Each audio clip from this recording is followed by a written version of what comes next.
ওমরা করলে কি কি লাভ হবে?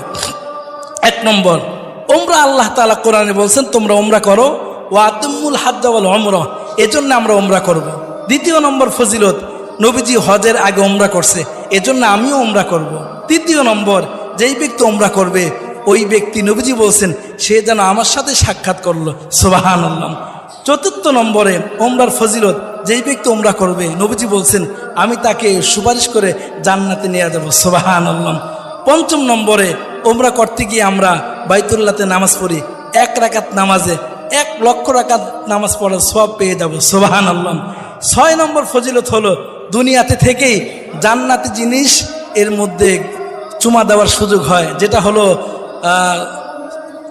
আসওয়াদ পাথর, হজরে আসওয়াদ, এর মধ্যে চুমা দেওয়ার সুযোগ হয়। 7 নম্বরে ওমরা করলে জিন্দেগির গুনাহ মাফ হয়ে যায়। 8 নম্বরে ওমরা করলে দোয়া কবুল হয়।